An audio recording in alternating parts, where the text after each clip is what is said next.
The other day in our service, we used two Psalms. We used Psalm 137 and Psalm 126. And I'd chosen those particularly for a particular reason, because both of them I felt would speak to us as a congregation. Now, we didn't all get a chance to hear that because of glitches with Zoom, but I just thought now I might just do a video so that you could hear why we'd chosen them and what our thinking was.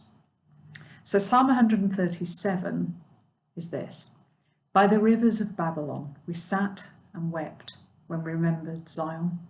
There on the poplars we hung our harps, for there our captors asked us for songs.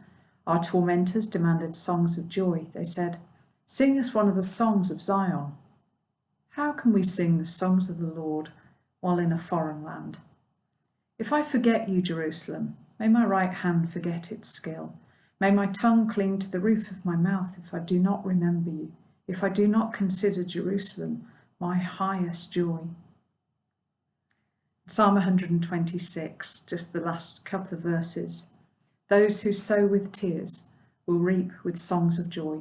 Those who go out weeping, carrying seeds to sow, will return with songs of joy, carrying sheaves with them. So two Psalms, both of them are actually written reflecting back to the time of exile when Israel were ejected from their land. So how is exile relevant to us? Well, in some ways, it isn't. We've not faced war and then been ejected from our homes and land and sent thousands of miles away to a new country. The situation that's facing some of the many refugees that come from places like Syria. So why talk about these Psalms now? Well, I think they can resonate with us and have some lessons to teach us. We recognise some of the same emotions, the longing for the familiar, to be able to worship at church again, to be able to sing our songs of worship. By the rivers of Babylon we sat and wept when we remembered Zion. Over the next couple of months, we're going to follow a sermon series called Pilgrims in a Foreign Land, because we too have entered a new land and it's not been by choice. And that's what makes it so hard. The coronavirus pandemic is not something anyone ever expected, planned for, chose. A year ago, would we have thought that it could be like this? No, of course not. We have little control over our future, and when COVID-19 will end, we too are learning to find our way in a new environment. We may feel the same emotions of hopelessness and anxiety. Presumably these Psalms were written by a Jew just after they'd returned from exile in Babylon with the remnant in 536 BC. So they'd been in exile for 70 years, and King Cyrus issued the decree that the exiles could return, and that was the end of the exile. And you can see in Haggai, if you want a bit more about that. The psalmist is remembering what it was like when they were in Babylon, the dark days, the difficult times, the sense that maybe they'd never get through this. As a nation, they turned away from the Lord, decided not to follow his rules, his ways of living. It was every man for himself, every woman for herself. Righteousness and justice was out of the window. You could make your own gods, make money at anyone's expense. They were led astray by their leaders, and a kind of moral and ethical chaos ensued. Perhaps we can see parallels in our own nation. And the Lord had warned them that judgment would come, and it did in the form of the exile. And it was only in the exile that they began to cry out to the Lord again and turn back to him. So what can we learn then, as we are in not the same situation, but something similar, as we wonder how this will change, how this will end? Will we cry out to the Lord ourselves, that he will step in? And the first thing that the psalmist remembers is he remembers their cries. There was an honesty, a sense of this isn't how things should be. Three things about memories: they can bring pain, they can bring character, and they can also encourage faith. Memories can bring pain, But pain doesn't go away just because we choose to bury memories.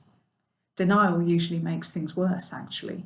But the fact that the exiles could talk about these painful things indicates they were facing them honestly and learning how to process this pain in a mature way. It takes time for broken hearts to heal, but Jesus can heal them if we give him all the pieces. Memories can also build character. Sometimes we have to lose something to really appreciate its value. That I was without heating and hot water for a week or so. Now, heating can be solved by putting on a fan heater. But when the immersion as well as the boiler broke, suddenly life got a bit more interesting. I've never been so grateful for a fixed immersion, even though I had to remember to put it on. And then, when the boiler was fixed, what joy! Hot water and heat at the same time. Character is rarely built when life is easy. But will you allow God to start to work on your character in these difficult times? It's all about attitude, making the best of things, the desire still to meet and worship, even if it's second best on Zoom or in a cold churchyard. But what can we do to meet? Or, of course, we could, as some people are already doing, just drop out. Say it's not worth the struggle. Say, I'll worship God on my own at home, thanks. But then we won't grow. We may even slip further away from God.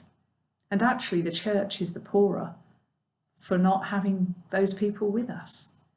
It matters that we as a church come together, but it also matters that we individually grow from the difficult times that we're in.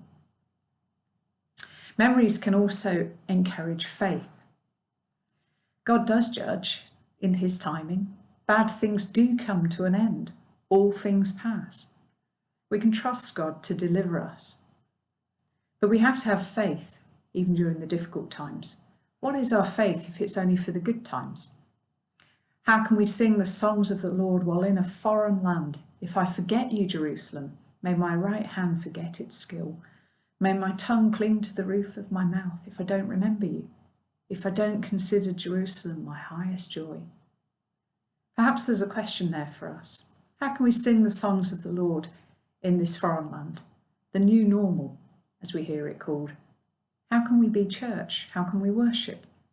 Hebrews 10 encourages, don't give up meeting together, worship together. It will be all too easy to step aside, but the challenge is to let our faith grow, even through the difficult times. And as we look back and we know what the Lord has already done, both in our own lives, but as we look back at the word of the Lord in the Bible, and we see that he's already stepped in to rescue us, to deliver us from evil, from sin, and he'll do it again. And what seeds can we sow even now? Knowing that one day there will be a harvest, there will be joy again. It says those who sow with tears will reap with songs of joy. It might be that you have to sow seeds when actually it doesn't feel like a good time. But still, the harvest has to come and the farmer has to go and sow his seeds. So what seeds can you sow, whether in your life, but also seeds of faith? Are you going to go and scatter the words of life broadly to everybody, to anybody, to anyone that will listen, and maybe even to those that won't? Those who go out weeping, carrying seed to sow, will return with songs of joy, carrying sheaves with them. By remembering what God has done in the past, we remember that we can trust him for the future. All things pass, but will we grow in character and faith, not giving up meeting together, sowing new seeds of faith into others' lives? And when the exiles got back to Jerusalem, their homeland, do you think it was the same as they'd remembered it? The Lord never takes us back, only forward.